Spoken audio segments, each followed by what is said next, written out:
So it's day 2013-429 of sheltering in place as part of our need to be safe, to keep social distance away from one another.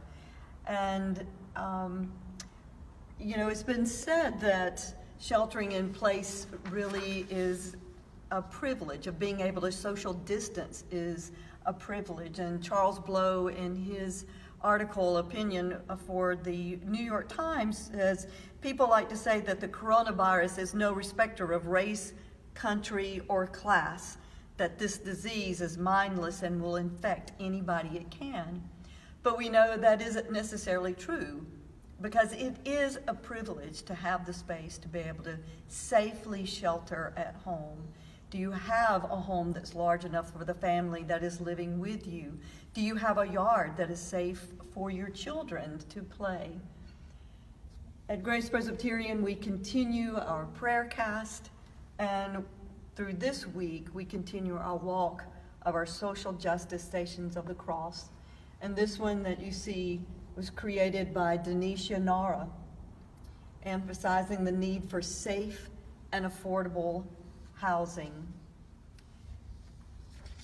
And we can look to Scripture and we can realize that in this need for housing, for a safe place to live, that Jesus very much empathized with us. In Luke, we have the story of Jesus and his disciples traveling along the road, and someone said, "I'll follow you wherever you go." But Jesus replied, "Foxes have dens and the birds in the sky have nests, but the human one has no place to lay his head." Then Jesus said to someone else, "Follow me." He replied, "Lord, first let me go and bury my father."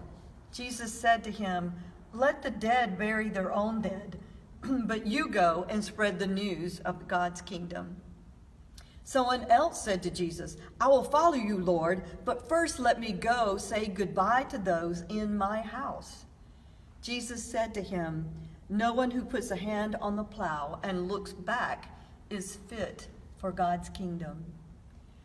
So in the years of Jesus' ministry and his walk on this earth, he had no place to call home. He had to rely on the kindness of others. And that is now our call to do the same. How can we be of help of providing space for those who are sheltering, who are looking for a place to shelter? And as we close, I'm reminded of this text from the beautiful hymn, "Let Us Build a House."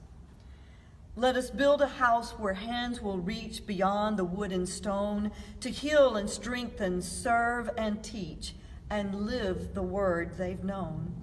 Here the outcast and the stranger bear the image of God's face. Let us bring an end to fear and danger. For all are welcome, all are welcome. All are welcome in this place. May God keep you safe this night.